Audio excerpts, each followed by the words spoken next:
Welcome, ladies and gentlemen, to the Baker Institute at Rice University. We're very happy to have you here. It's a tribute to our speaker and guest that you're all here on such a beautiful day and not outside. We are going to have an informal discussion with Dina Habib Powell and David Leebron, the president of Rice University.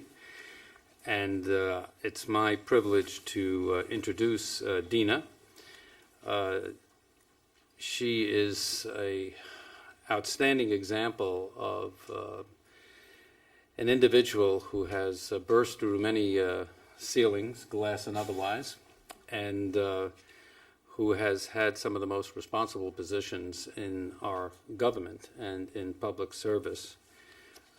You have her biography in your program, and I'm not going to repeat all of it, but would like to point out that, of course, now she's the Assistant Secretary of State for Educational and Cultural Affairs and also Deputy Undersecretary of State for Public Diplomacy and Public Affairs, both very important positions in American diplomacy and outreach and the whole area of international exchanges and communication between countries and cultures. She leads the Bureau of Educational and Cultural Affairs, which is really a very important bureau in the State Department. It administers all these exchange programs that are so essential in our international communications with the rest of the world and youthful populations. And they are truly an essential part of public diplomacy, as we will be discussing. And you can see in your program notes the Fulbright Scholarship Program, the International Visitor Leadership Program, the Youth Exchange Program, et cetera, et cetera, et cetera. These are the real sinews and tools of our interaction with the world and important populations, and again, students especially. Previously, and I interacted with her on this when she served as Assistant to the President for Presidential Personnel. That I cannot explain to you what an important position that is. It's amazing that Dina is still so thin, because when you're the assistant to the president for presidential appointments, you are sought after and given more dinner and luncheon invitations than any individual on earth by office seekers. And she did that job with incredible skill. It's truly one of the hardest jobs in the government, and such a responsible one, because you have to vet all these recruits for something like 6,000 positions, I think you dealt with at the time. And one thing I want to say about Dina that is not in your biographic notes is that she is truly a person who spans different cultures. She was born in Cairo. She understands the Middle East. She's very culturally attuned to the other, if I can, in terms of Martin Buber, the I-thou relationship between countries and cultures and civilizations, which is so critical. And I think is one of the most underestimated factors of foreign policy, is the role of culture and religion in our foreign policy formulation. But Dina understands all of this. And she is one of the most powerful women in Washington. She's going to hate me for saying this, but I'm out of government now, so I can say whatever I want. Our president is influenced by women. Barbara Bush, the mother, very important influence on George W. Bush. Laura Bush, his wife, very powerful influence. And there are several other women like Condi Rice, Karen Hughes, and Dina Powell. So she has had and has the ear of the President of the United States, and he is well served by all these women and by Dina. So she has used this very skillfully and discreetly. Also, Dina and I worked with Karen Hughes on the Public Diplomacy Report of 2003. That was another bipartisan report that the Baker Institute and myself, I was the chair of that at the request of Secretary of State Colin Powell at the time. And we worked very closely together on the administration's policies in public diplomacy toward the Muslim world. So you can see that Dina is really an exceptional person, and we're very happy and proud to have her here. Of course, you all know David Leebron, a man that does not need an introduction here, the president of Rice University, who has been very intimately involved with Dina and the Secretary of Education in international educational outreach and carrying the baton of Rice University and interacting in international exchanges and education and playing a very important role for Rice and for our country in that respect. So with those introductions, I'm going to ask Dina to just say some opening remarks, and then we will have an informal discussion of the panelists and interact with you. So Dina, welcome.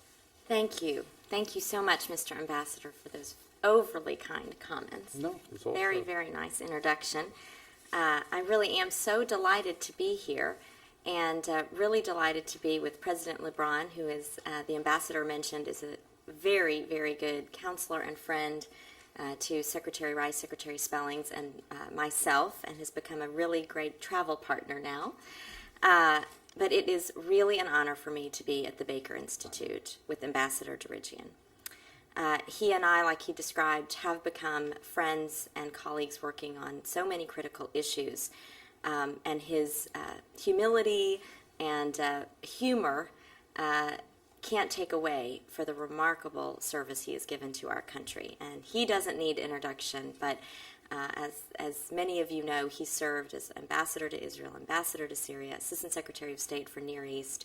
But I think it really hit me what a national treasure he is when Secretary of State Rice was designated Secretary of State, and she and I were working on all the appointments at the State Department and how she should set up the State Department and what issues she should really focus on. And before she was even confirmed, she called the ambassador and asked him to come for a consultation in the White House. And you can imagine a lot of people were offering her a great deal of advice at that time.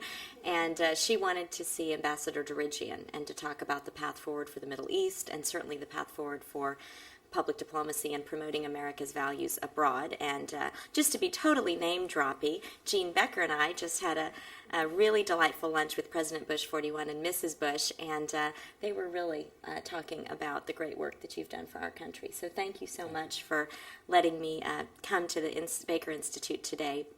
In just a few moments, I'm going to talk about traveling with President Leebron to China, Korea, and Japan, and discuss this partnership that we have forged with higher education in the United States.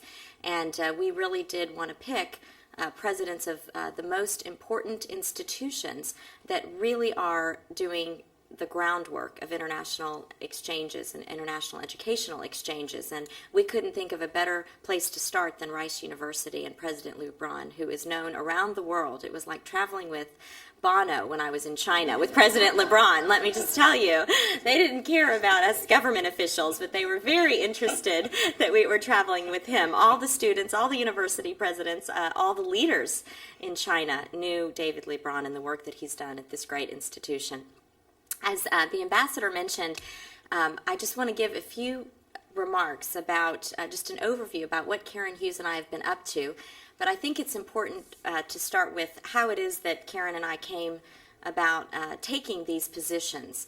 As I mentioned, I was at the White House during the transition and running the transition from the first term to the second term.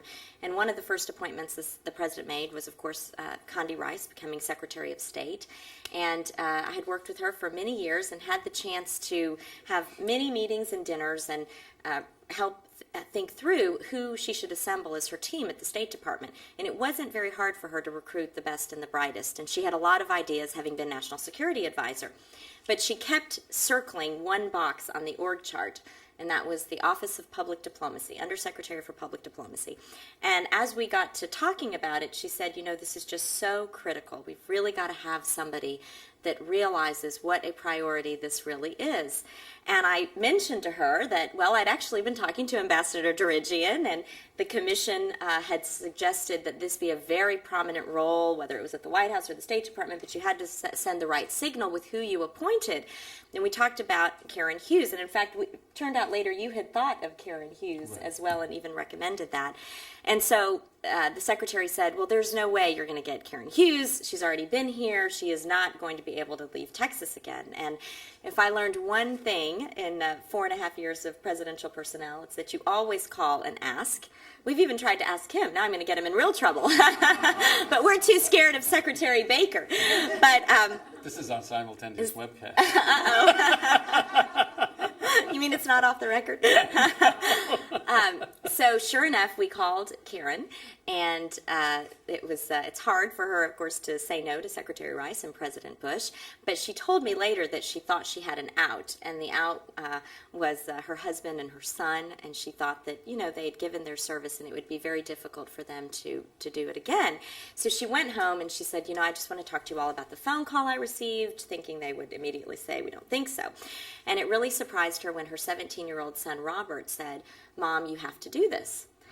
And she said, well, why do you say that, Robert? And he said, because this is important to my generation. And it struck her that a 17-year-old young man going off to college understood that America's role in the world and how we communicate that role in the world is vital to his generation and the future of his children. So she accepted the position, and we were all delighted. And a couple of weeks later, the secretary called me, and she said, well, I have another personnel matter I need to discuss with you, and the personnel matter is you. The president and Karen and I have spoken, and we think that you would make a great addition to this team. And while I was really, truly honored, even though I'd worked with Secretary Rice, it was so flattering that she would want me on her team. But I thought I had an out, and that out was Rick Powell, who was my very patient husband, who had endured the getting into the West Wing at 6:30 a.m. and leaving at 9 p.m. for a few years. And we had one daughter at that time and had another daughter later. And I thought he would say, I think adding international travel to the schedule isn't maybe the best thing for our family right now.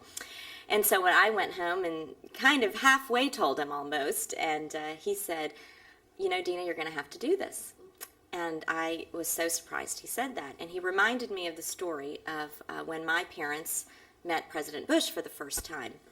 My parents had immigrated from Cairo, Egypt, when my sister and I were very young, and we had moved to Dallas, Texas, and they were very young and didn't know what they were doing, but they moved because they believed in this idea called America, especially for their daughters, and they sacrificed a lot so that I could go to good schools and worked really hard to ensure a positive future for my sisters and I.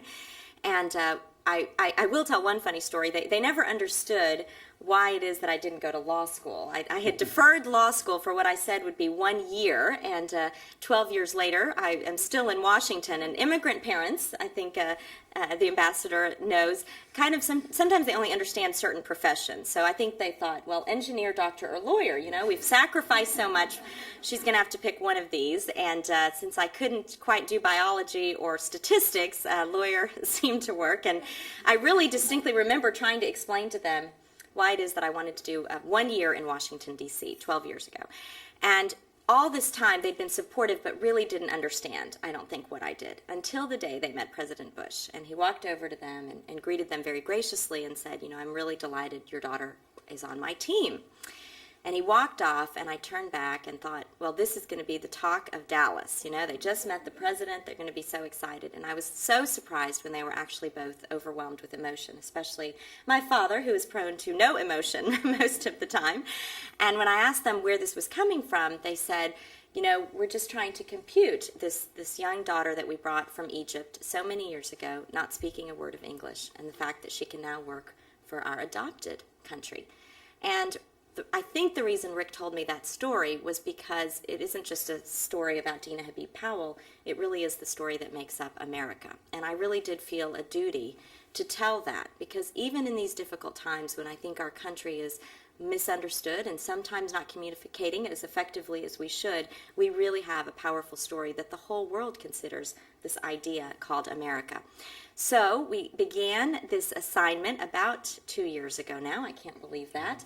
And we did several things. Many of the recommendations immediately of there were a lot of fine people that served on the commission. I hate to call it the Djerejian report, but that is what it's known as, the Djerejian Public Diplomacy Report. And much of it had to do with reinstating public diplomacy as a national security priority, ensuring that we are communicating as effectively as we can.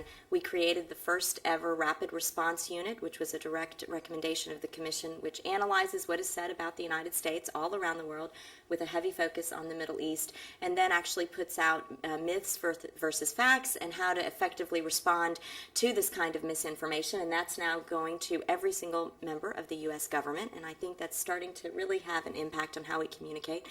We also looked at the power of education. And for those of you who know Ambassador Margaret Tutwiler, she had done a remarkable job creating very innovative scholarship programs, including one that, for a little bit of money, teaches disadvantaged youth all around the world English. And I've met with so many of these students, and often the mothers that I meet will say, you're not just giving my son or my daughter a skill, you're giving them a life, because if they learn English, they can actually get a job. And so Margaret Tutwiler really did such a remarkable job. We also started using technology a lot more effectively to communicate, because unlike the Cold War, we are living in an information explosion.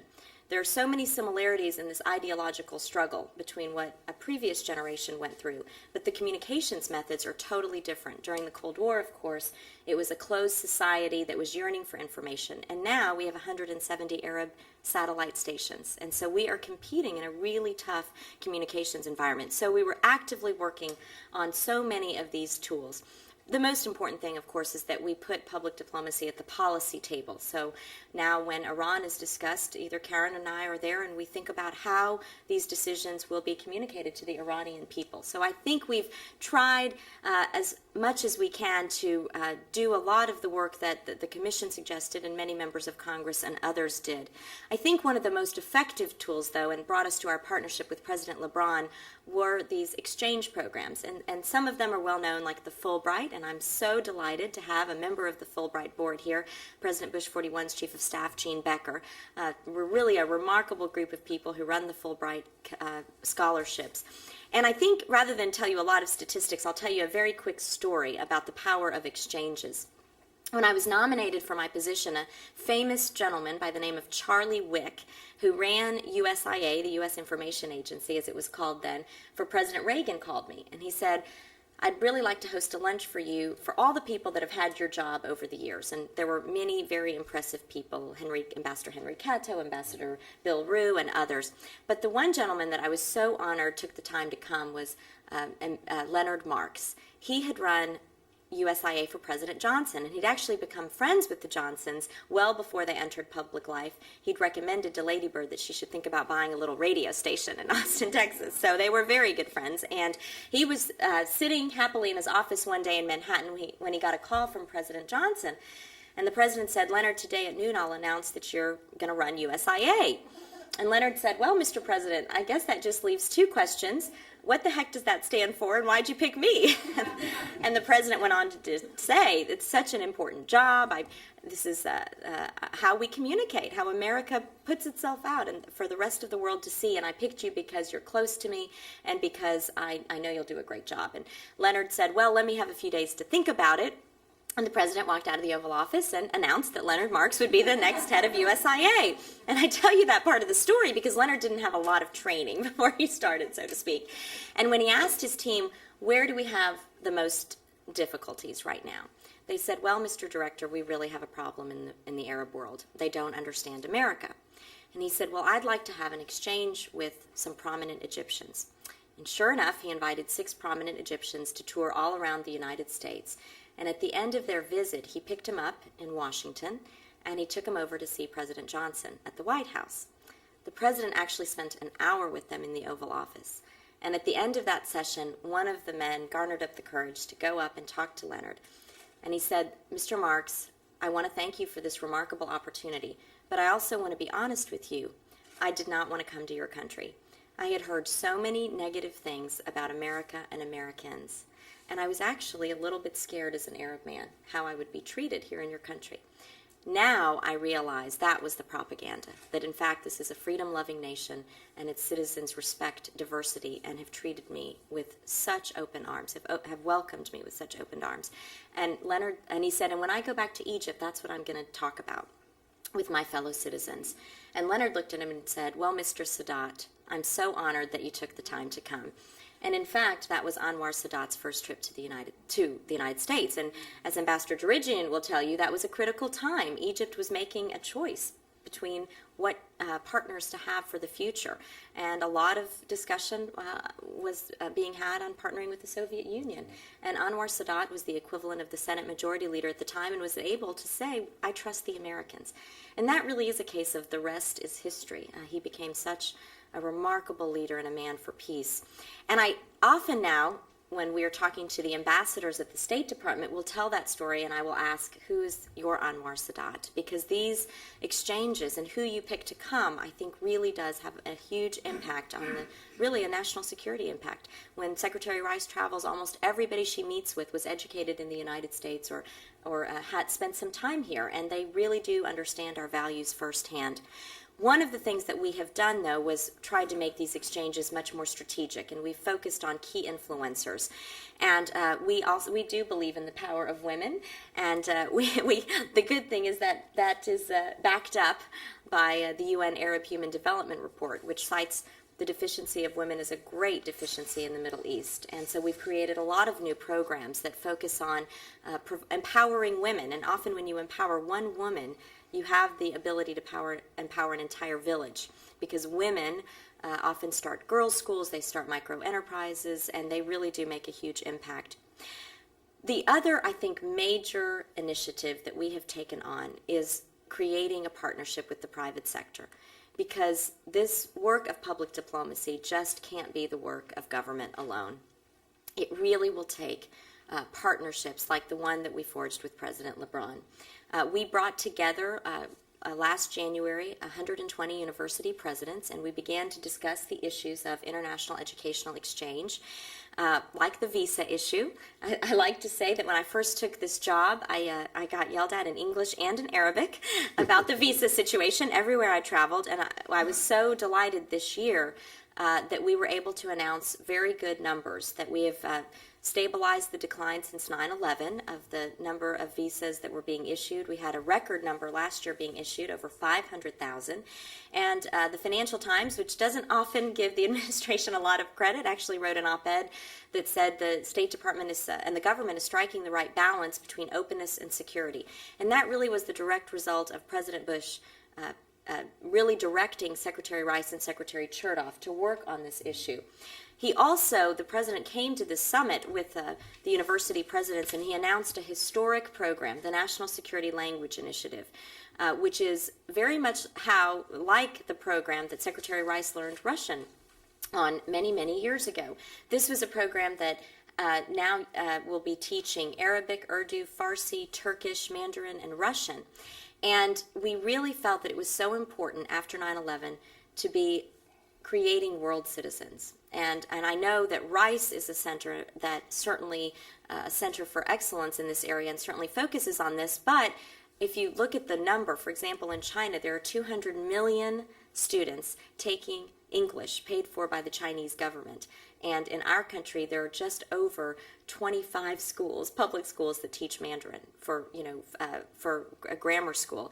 So we really focused on this and launched this program.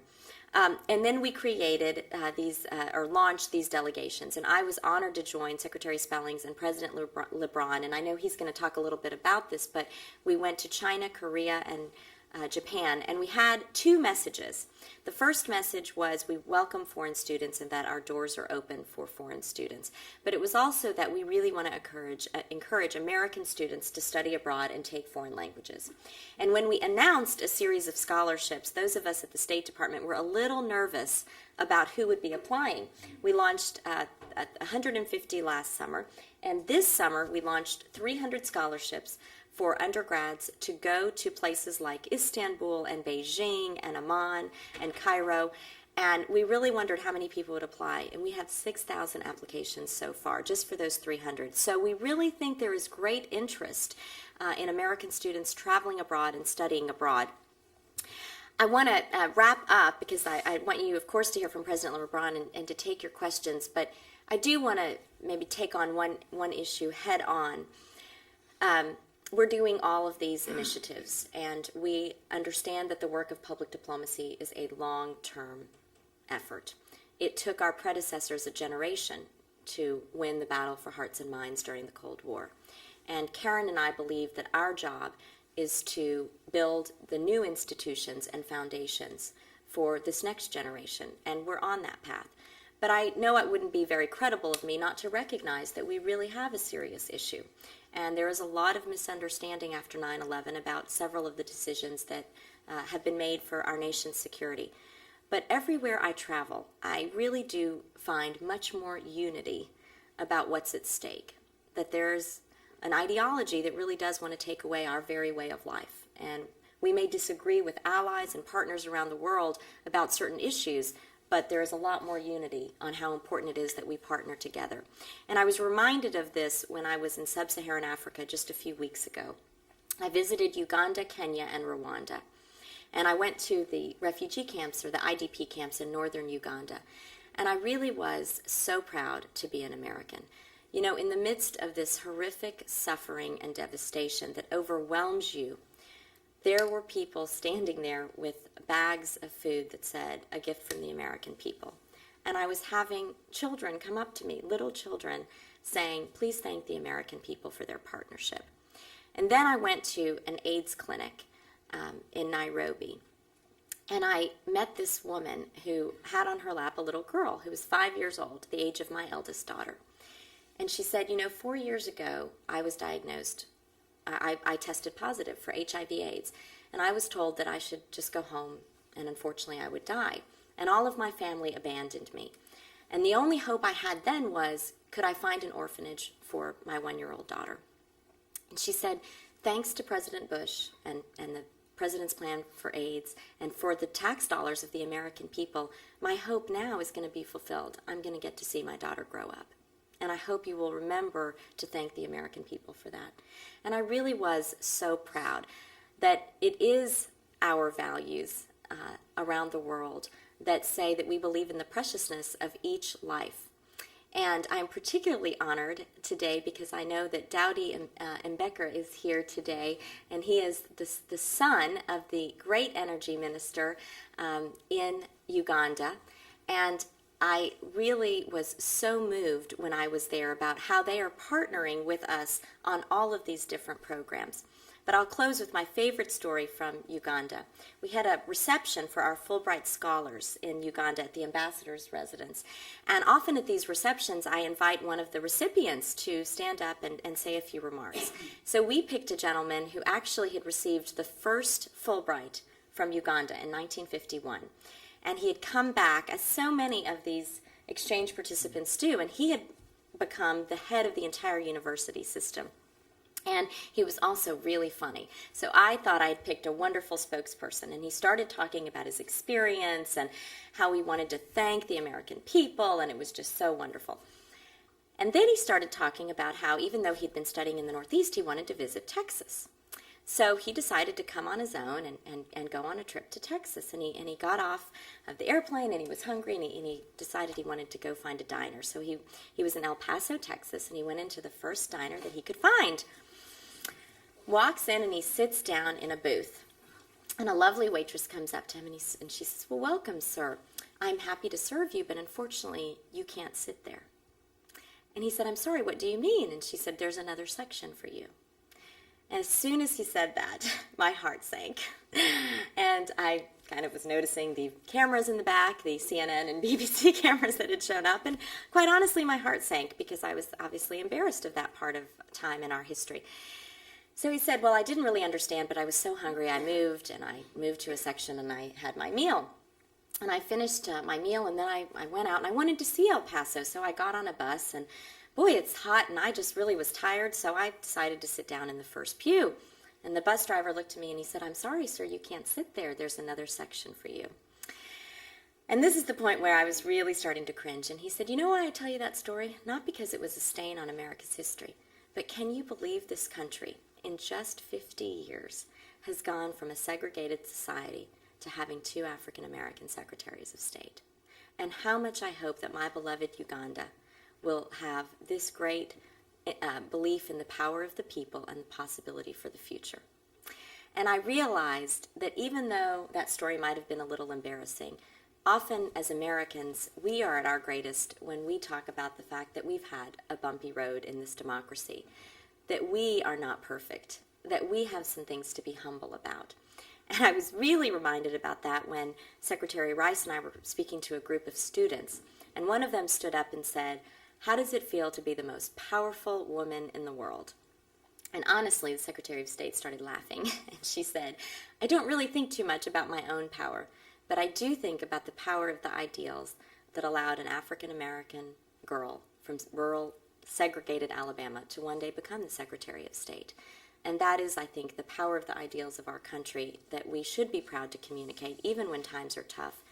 But I hope that today I've inspired you to help us tell that message. So thank you very, very much. Thank you.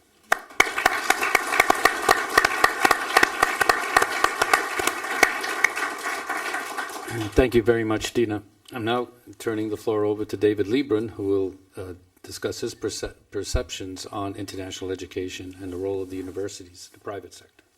It was very hard to follow that, I have to say. And I want to thank Dina for her very kind words. And in my experience, I usually have to have someone on the payroll to get them to say things that nice.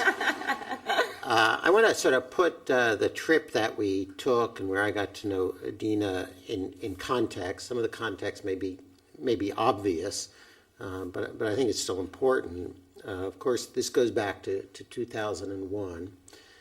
And 2001 began as the year that the number of foreign students in the United States was at an all-time high. It had been on a very steep trajectory. It was clear that the United States was playing a preeminent role in education around the world.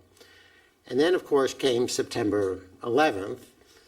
And in response to that, of course, a number of security measures were put in place, all the things we've come familiar with at the airports and so forth. But one of the things that happened, of course, visas became much harder to get, fewer granted, longer waiting times. In some ways, the message that was received, whether or not it was intended by potential students around the world, was you're not really wanted here, you're not really important to us, maybe you ought to look elsewhere. And whether or not that's intended, that's exactly what they did. And as we were losing students going to a number of countries, particularly other English-speaking countries, Canada, Australia, the United Kingdom, a huge surge, for example, in Chinese students in the United Kingdom after that time, but also other places, Japan, Germany. We're seeing a significant rise in foreign students, and I think for those of us in higher education, what we saw, of course, a number of things. I think partly we did see, although it was pretty far down the list for me, we saw an economic threat. We are, in effect, in a significant export industry. We import students, and that makes us, in effect, exporters of services. But we also saw a threat to the traditional role of American higher education and became increasingly concerned about this, I would say fairly vocal about the concerns. But I think at the beginning people had trouble understanding why this issue was really so important. And then I think we became very fortunate. Dina would know the timing better than I would know, but really to have Secretary Rice, who I think understood this world, having come from this world, and recognized that this was not, I think, as had to some extent previously been perceived, a kind of relatively small issue, a trivial issue, something we'd have to put up with in terms, because of our concerns about national security. And she started, I think, pushing not only this issue, but I would say a range of issues related to the importance of international education And so when I went to that sort of summit of 120 or so leaders of higher education, I guess that was in January of '06, is that correct? In January '06, there are a whole host of issues being discussed, and I think it was a very important bridge that the administration had built to higher education. None of us recall having ever had that kind of opportunity before, and the importance attached to that visit was apparent just by not only the presence of the Secretary of Education and the Secretary of State, but also the President sort of opened that gathering. The First Lady addressed the gathering. Karen Hughes came and addressed the gathering. It was pretty important to those of us still intimidated by the presence of such august officials that they wanted to send a message that this was pretty important. And then I was flattered later to receive this invitation to join what was really the first delegation led by the government of leaders of higher education to go abroad, in this case, as you heard, to Japan, Korea, and China to promote international education. I think the primary purpose was really to promote American education to potential students abroad, but we made it clear that we were interested in this as a mutual matter also of opportunities for our students. And one of the things, it was a diverse group of university presidents. One of the things actually that has been done by the Department of Education, Department of State, that I think and others have welcomed, is the respect and visibility that they have given to the leaders of the community colleges. And this was actually a new experience for many of us at research universities. We had no contact really with the leaders. I've had some contact here in Houston where I've reached out to the leader of Houston Community College in order to get together with him some time ago.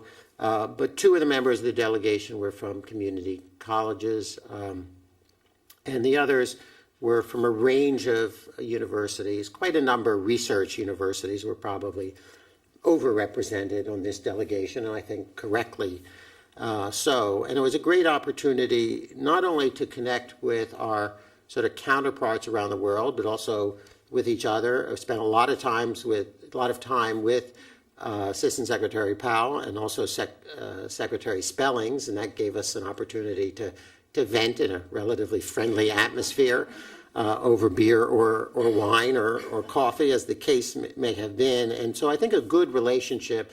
I think we all left with a higher level of respect for each other. It was quite clear to me, I forget exactly what the remark was, but the wonderful group of staff that was on the trip, I forget exactly what they said to me at one point, but it was clearly they were expecting a delegation of 12 ogres. And just the most difficult people they had imagined. They had steeled themselves for this kind of experience. And I think they were quite pleasantly surprised that we were relatively cooperative, undemanding, and we actually did the things that we were asked to do. And most surprisingly, for the most part, we were on time when we were asked. On the trip, and I think this is important, we met, of course, with our counterparts at other universities, typically university presidents, but we also, on a few occasions, we met with students, we met with government officials, particularly from ministries of education, and we also met with industry leaders, we met with expatriates, a real sense of the importance of international education in both ways. And that's really what I want to emphasize. I think this is critical to the future of our country. As I think about it, we benefit three ways of what I call win-win-win. One is first just the value of having students from elsewhere in our universities, and particularly in our research institutions. They contribute quite importantly to our research endeavor. We're able to attract some of the most talented students from all over the world.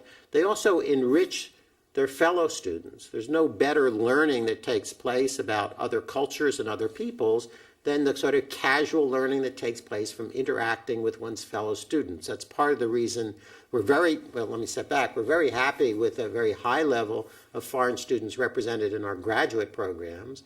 but we decided the number of foreign students in our undergraduate programs was really not sufficient to give our students the experience that they needed, as well as sort of extend the influence of Rice around the world. And so that really is a very important reason we are eager to have them, and we doubled in a year the percentage of foreign students in our entering undergraduate class.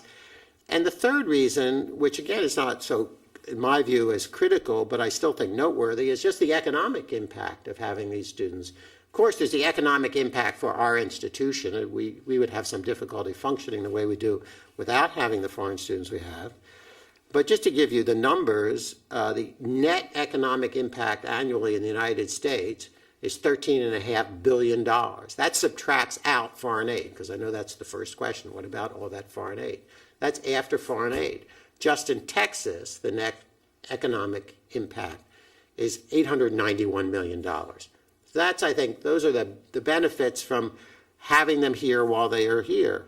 Second, and I think it's important we welcome this, is the value the students add when or if they decide to stay in the United States. They are remarkably important contributors to our economy. If you look at just one field, venture capital, for example, or technological innovation, the number of students, particularly from India, who've sort of attained achievement in that area, our industry just wouldn't be the same today as it is without the presence of those students.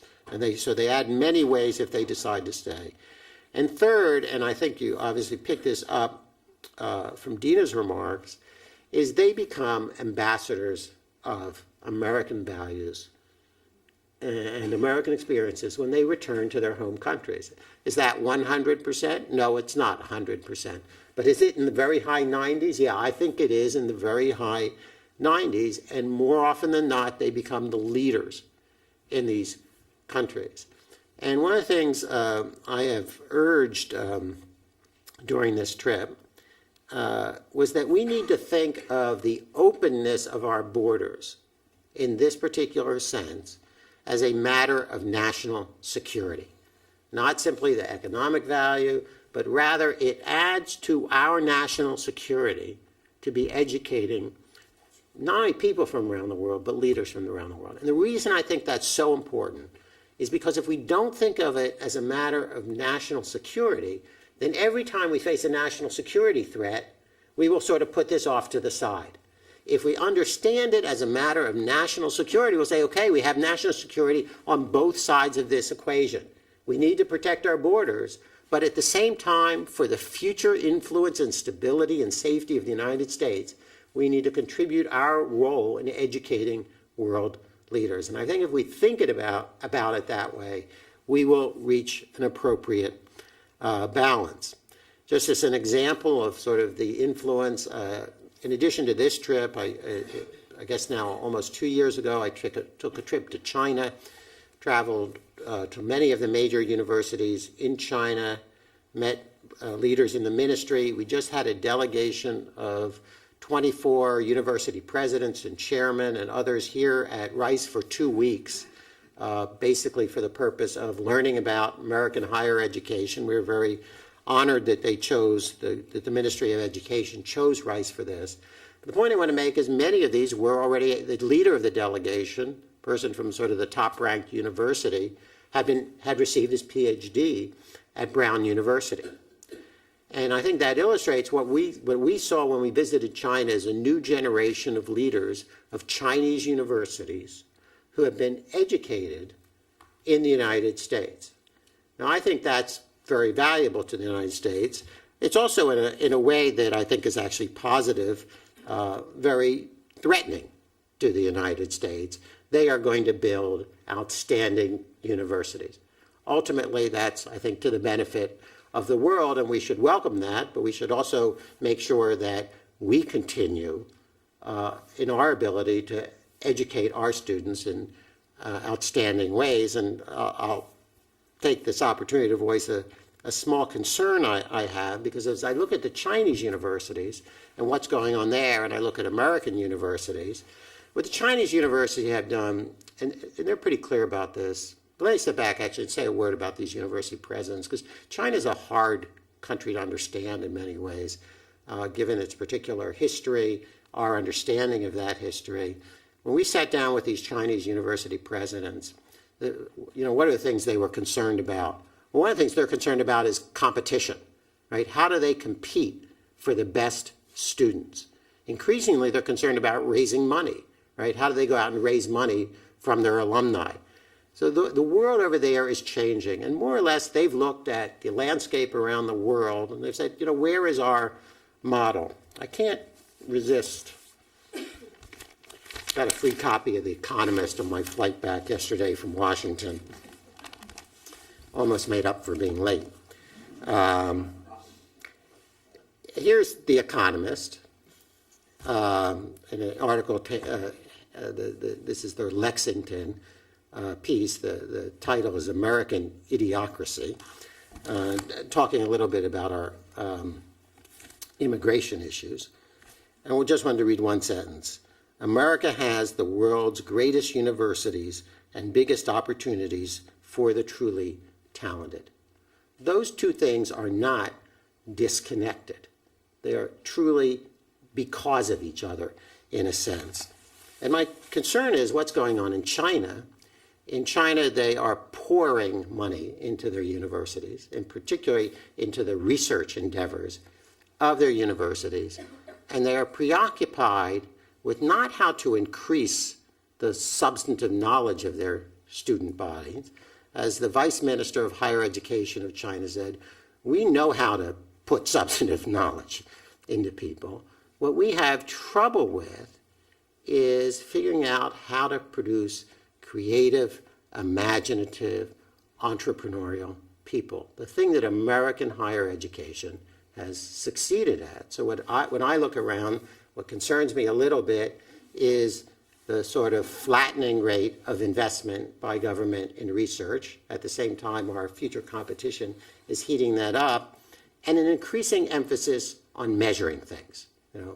And at a time when, if we know what we do is instill creativity, if somebody starts telling me, well, how exactly do we measure when we succeed at instilling creativity and innovation and entrepreneurial spirit, I'll be happy to measure those things. But until we know that, I end up a little bit concerned as we move toward more and more measurement. We know how universities and colleges respond to being measured. We respond very well. All you have to do is look at the effects of U.S. News and World Report to know when they start measuring things like what our SAT profile looks like, we have a remarkable ability to respond to that. So I worry a little bit as we move toward more and more measurement how it is that we are going to respond. So let me sort of head to a conclusion so that we have some time. I do think that this role of higher education is critical in terms of our national security, and it's also critical, I think, in terms of our competitive ability. One of the things that I think continues to make us relatively unique is our ability to attract people from all over the world, whether it's for education or business, and for those people to find a diversity in this country that allows them both to become part of the American people, but at the same time to celebrate their own traditions, their own cuisines, to find places for my family, for example, to find a place of Houston where you can find the most exotic Chinese groceries that you would like to be able to buy. No other country in the world offers that to so many different peoples from around the world. And that's what gives us our ability to continue to attract literally the best and the brightest from all over the world. And I think we need to invest in that. The good news, I think, for the rest of the world is the brain drain is no longer what it used to be. And I think that's good news. People are returning to India. They are returning to China. But the relationships they construct while they are here are, in my view, relationships that are going to serve the American people very well into the future.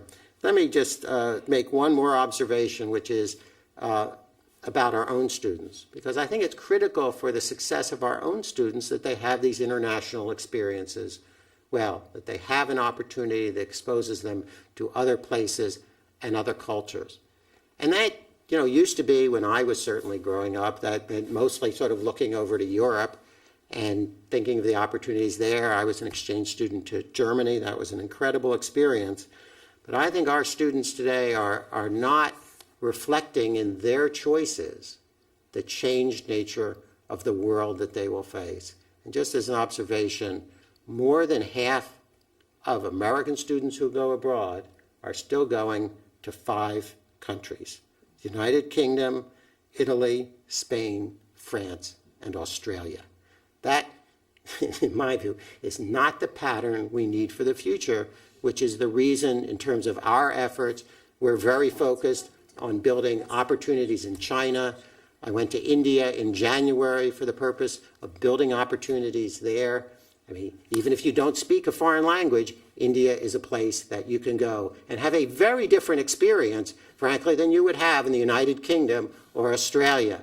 It may be a trying experience, but it will be an experience that serves both the individual, I think, and our people very well. So I think this is a critical issue for our country. I am very grateful to Assistant Secretary Powell and to Secretary Rice and to Secretary Spellings. They have really seized control over this issue. They have recognized its importance. They have reached out to leaders of higher education. They have brought us together. They have really solved, in large measure, and a lot of you may still not know this, the visa issue for students is an issue that has largely been addressed in terms of waiting time, percentage of visas granted. They have really turned around that issue. There's still some issues remain on researchers and visiting scholars, but we're engaged in conversation with that, and I just want to express my appreciation for all your efforts. Thank you.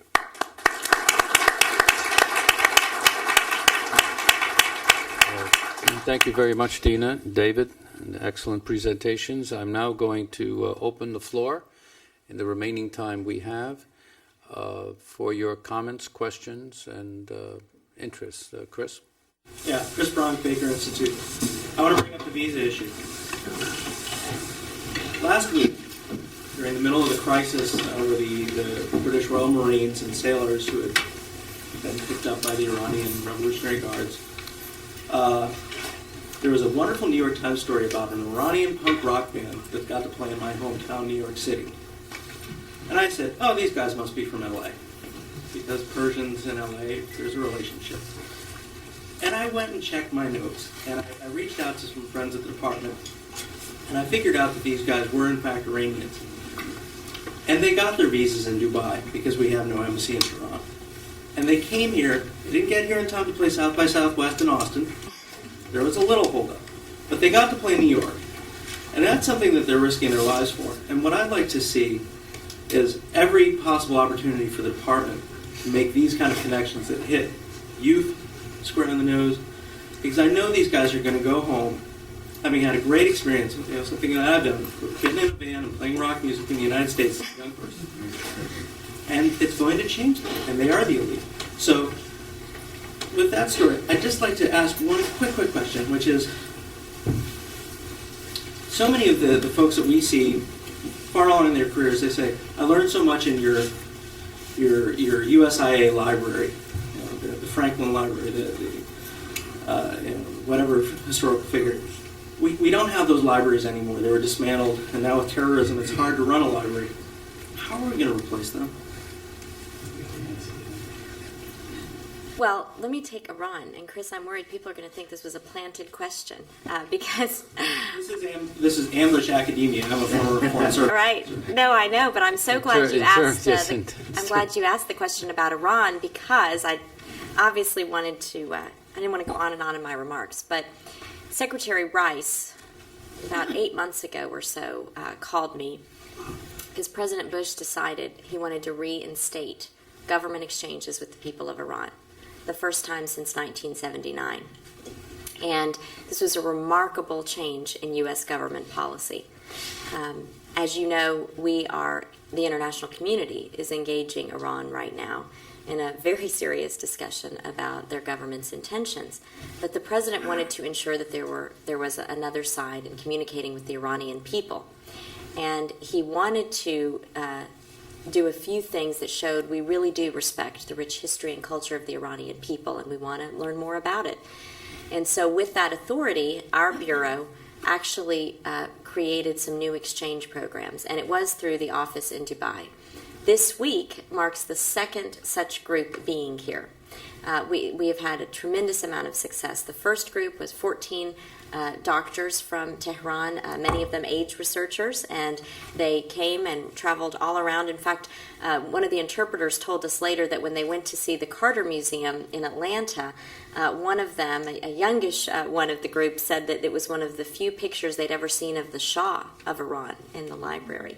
And it was a remarkable example of mutual understanding and dialogue. And many of the doctors here in the States benefited from the research they shared with them. And so we were able to really show a lot of respect for the Iranians when they were here.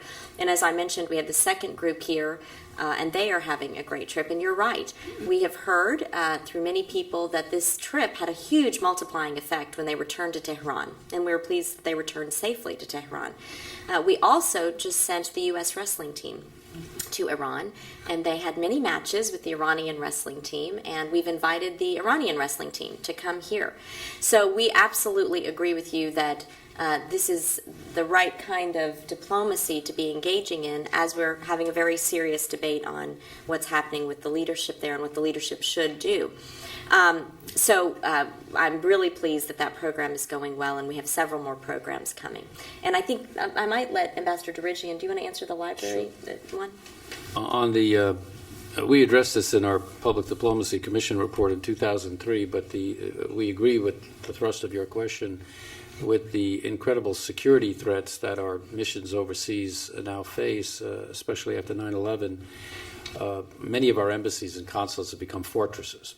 And so it's very difficult to reach out and do the public diplomacy and the traditional role of having American libraries, which served an incredibly positive, and really there are many leaders throughout the world who were influenced by their experiences in American libraries and programs there. We endorsed very, very strongly in our report, and Karen Hughes and Dina really picked it up, on the American Corners concept, which is a very innovative concept whereby the U.S. government chooses places, buildings in downtown, urban centers, in towns. You create an American corner. It's not a big American outfit with personnel staffed, and you decrease the security profile by using an existing institution structure, but you fill it with high-tech information capabilities, internet, books. I mean, one of the proposals we made is that every American corner should have a basic library, American library. I pushed that the Federalist should be, the Federalist papers should be translated in every known language in the world. And that's no joke, it's very important. And that to fill it with events, you could host events from rock bands to hip-hop bands to classical music to lecture series, speaker series, visitor programs. So the American Corners concept, which has acted brilliantly in Russia, by the way, in the Muslim parts of Russia, have been very, very effective. So there is a way out of that. And the I must say, Karen and Dina and the team has really picked up on that. But I also want to elaborate on something Dina said. This rapid reaction unit that they established in the State Department is dynamite. If you could see that, we recommended it, but it was absolutely incredible. You walk into that room, state of the art, plasma screens, Al Jazeera, Al Arabiya, the Turkish network, the Iranian. It was phenomenal to see that translated into policy, because we have young, bright Foreign Service officers, linguists in all of these. They're watching what the Arab world, the Turkish world, the Pashtus, in Urdu, in Farsi, the Iranian word, are saying. They write an assessment that goes up the line. Political judgments are made for an American response. I saw one Syrian Arab Foreign Service officer following the Arab blogs and picking up information from there. This is a maturity in our approach toward communicating with the Muslim world. So a lot of times this is not understood. That a lot is being done. Our problem is the explanation of our policies, and that is that the values, American values, are very strongly supported throughout the world. But the policies are the things that we have to do a much better job of communicating.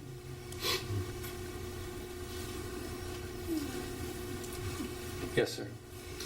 I wanted to see if we could continue that discussion here. It seems that these security concerns and politics are playing such a dominant role in the decisions and the actions of the government that your efforts seem like kind of an uphill battle at times, that the politics is playing against what you're trying to do. As I'm listening to you, I kind of sense that. Do you as well sometimes sense that? No, and I'll tell you why. Anti-Americanism didn't start 8 years ago, 6 years ago. Our country has been misunderstood for a long time. We are a superpower, and there's a lot of envy and resentment that comes with that from around the world. And, we've done a lot of research at the State Department since we took these jobs, and the issues, whether it's Muslim world or other parts of the world, when you ask what is it that you are most angry about with the United States, North Korean policies in Iran are not 1, 2, or 3. It's that we'd like the United States to show a great deal more of respect for us and our needs, and to partner with us on helping us from an economic standpoint and an aid development standpoint and medical research. So I think that we have always had a difficult time communicating what America is all about. Now, obviously, after 9/11, there were many decisions that were made that we do need to communicate, I think, very effectively on. But maybe I could just tell you two things in response to that. The first is a personal story. I was at the White House on 9/11.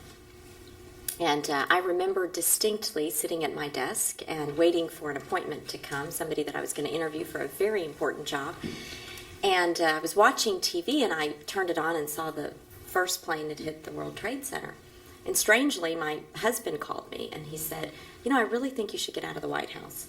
And I said, Rick, why would a prop plane hitting a World Trade Center building in New York have anything? It's horrible. What a tragedy. What an accident. But why would that have anything to do with me leaving the White House? And I couldn't finish that statement because the second plane hit, and before I knew it, the Secret Service was running in our office screaming, take off your shoes and run as fast as you can out of this building. And I had to find the poor gentleman I was interviewing, and I had to get my staff. But it was, I remember, because I couldn't run as fast as I might otherwise run. I was wobbling because I was 7.5 months pregnant. And I remember racing out of the White House and actually getting on to 17th in Pennsylvania, where there are about 20 government buildings in that intersection alone. And so the streets were covered with people wearing these government ID badges that we wear. And almost like a movie, this gentleman walked by me, and he said, how do you know that they didn't want everybody out of the government buildings, whoever this is, so that they could start shooting people down? And I remember then trying to race out of there and grabbing everybody. And I was driving home that day with 15 people in my Volkswagen Jetta.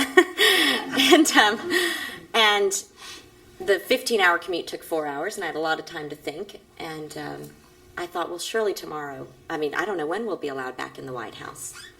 And the very next day, we had an 8 o'clock staff meeting, and the president made sure that the work of the White House and the government had to go on. But I also remember thinking at that moment that America is forever different. And my girls are going to grow up in a very different world. My unborn child at the time. And I tell you that because I think as we get further and further away from 9/11, understandably, we move on. And even though there was so much tragedy and 3,000 citizens lost their lives, we are moving away from 9/11. And the threats are not moving away from us. There is a group of people out there with an ideology that is very plain and very well written in Arabic and in English and translated in many languages, and it's on blogs and jihadist websites, and it's that they don't like our way of life, and they will lose their lives to end our way of life.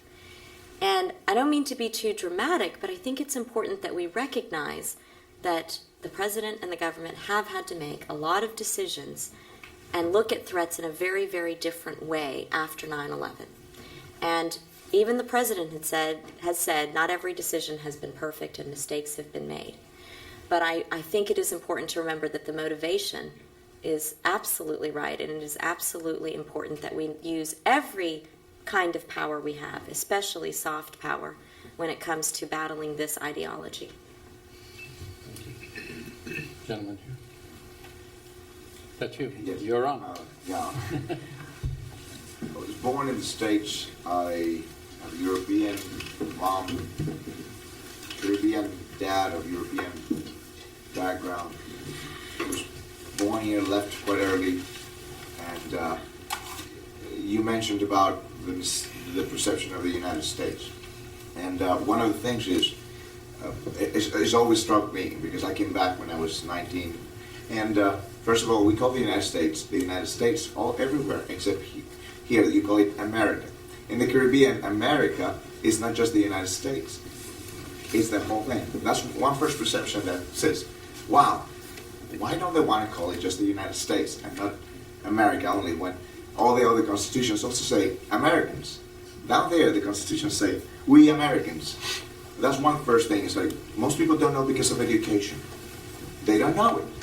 And the perception that we have in the world of the United States is, yes, it's great, but we're not the only ones who are living in this modern world as the United States either. But we do have a lot of power. Thank God we can give a lot. And the perception I think we have to give is more humility to them. I mean, we all have to be more humble. Everywhere. You know, it's part of being a better human being. But also realizing that we are not it. We have been it for about 100 years or less. And it's our turn.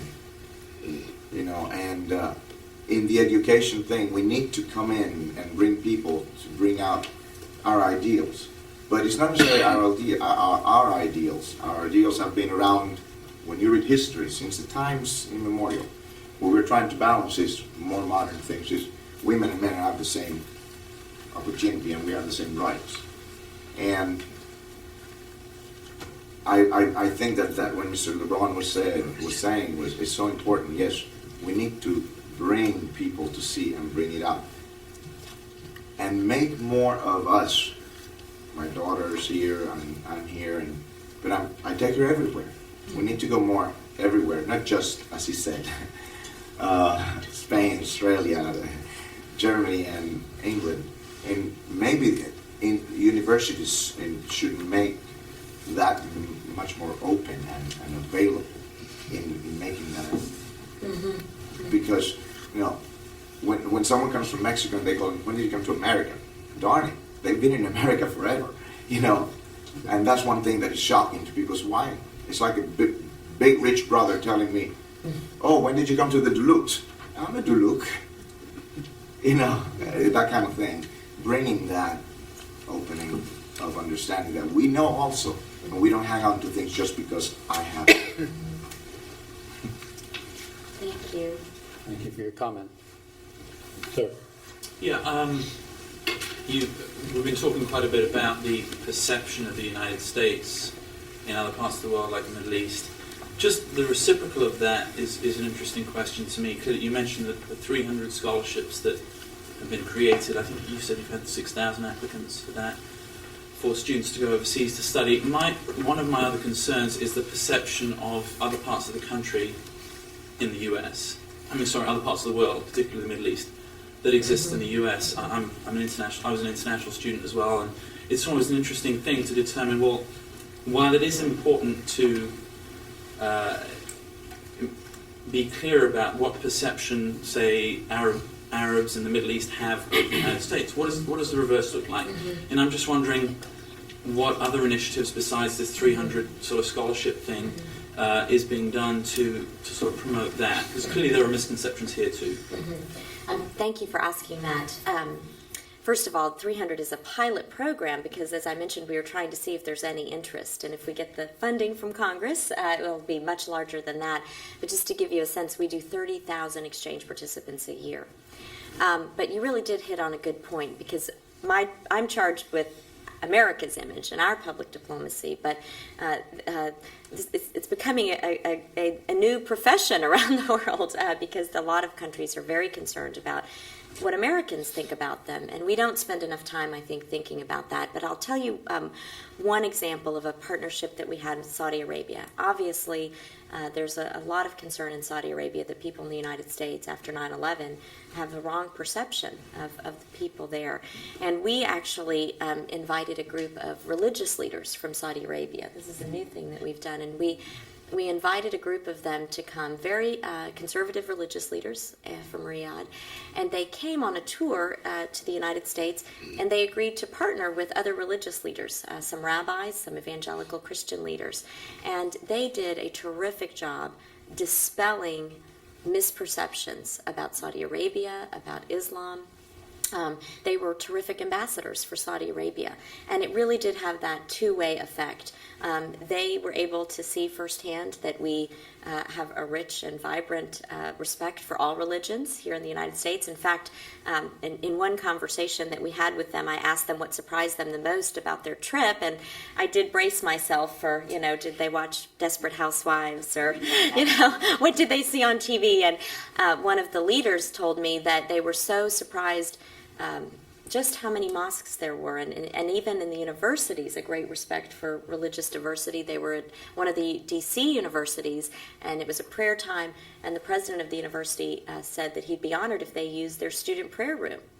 And he said to me, you don't just respect my religion, you celebrate it here in this country. And that's 12 hearts and minds, but it's 12 Friday sermons in the Kingdom of Saudi Arabia. So the multiplying effect, again, of that group in Saudi Arabia, and then the fact that they did a great job forging relationships with religious leaders here, all over universities, students, and elsewhere. So I think we are very cognizant. And I may just add one other point. I do think it's important that we empower credible voices. I think that that's probably the thing that Karen and I have learned the most. Credible voices like King Abdullah of Jordan, who brought together 170 of the most prominent religious leaders, religious Muslim leaders around the world, and they issued what was called the Aman message, which is a message of peace and tolerance, and a message that terrorism has nothing to do with their great religion. So I think empowering those voices in the United States and elsewhere is really important. Yes, ma'am. Tying in your question and something you touched upon with the brain drain and educating people over here, I just returned from the opening of the A&M Cutter Engineering Building, and I was very impressed with A&M, not only A&M because it is from College Station, it's such a small little bubble in Texas, but that Cornell is also over there. And I didn't know if any of your staff were working on taking other universities abroad, or are they working with some of kind of the hot spots in the Middle East or in Asia where there is political risk, and it's better instead of trying to bring them to us. Are there any other universities looking to go over there and start with grassroots and build up? Well, I'll answer quickly, and then President Leebron, of course, is doing so much in this area. Just last week, I had a meeting with the presidents of the American universities in the Middle East. They were on that delegation together, and it was the American University in Beirut, American University in Cairo, where my mother graduated, Sharjah University, and the Lebanese American University. And, in the midst of some difficult settings, they are promoting a critical thinking-based curriculum that is very much a liberal arts education, and they have thousands of students. And so we, as a government, fund a tremendous amount of there. They'd like us to fund more, and I'm a big cheerleader for them, actually, in the government. But they were here on a delegation together for the first time to promote exactly what you're saying, the fact that we can't bring everybody to the United States, and to ensure that American values, and I think more importantly, universal values and critical thinking are spread in the Middle East.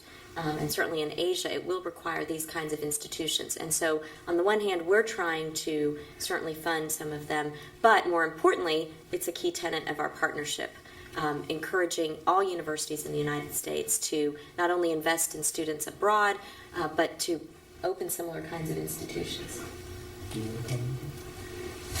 Well, for us, this is a little bit a question of size and capability. A&M, I think, is about the same size as UT. The president of UT one year remarked they had made a slight error in the number of students they were taking or admitting, and the slight error equaled the entire student population of Rice.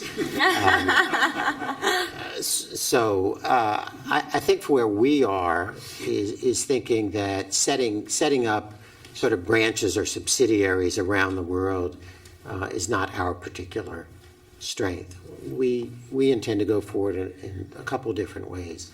One is by trying to find the right partners around the world and building rather deep institutional relationships. And generally, the best such relationships are constructed at the departmental level. I have an expression I used, we have these delegations, I go abroad, and the delegations always bring a gift. And often, especially from China, the gift is a plate.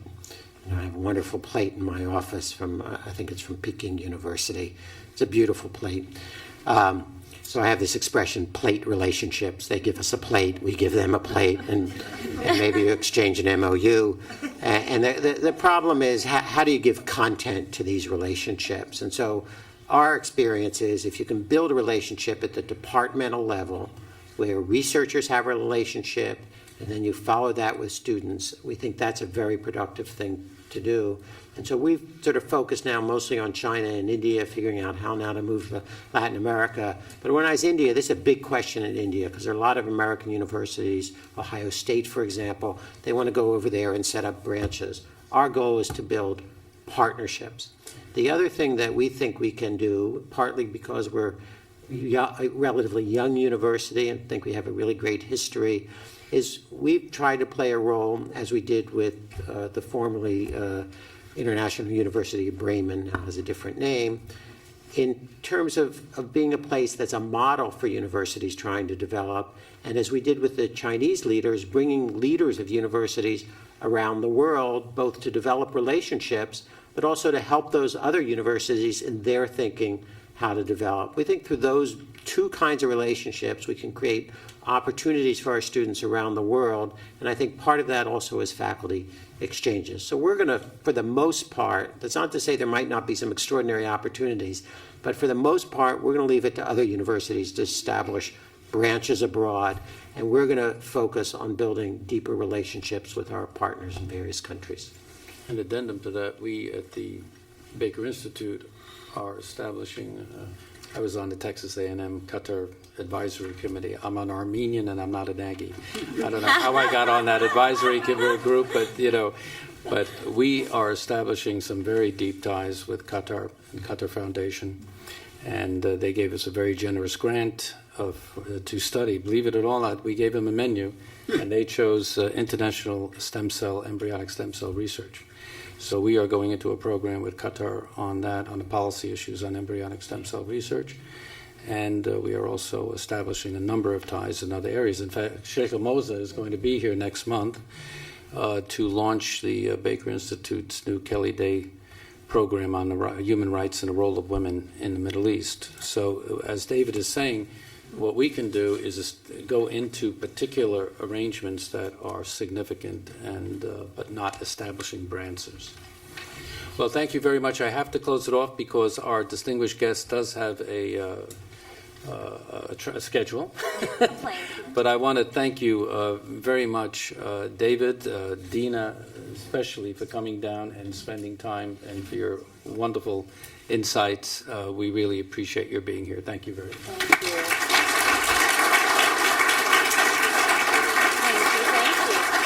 We have a reception in the Commons. Please feel free to join us there.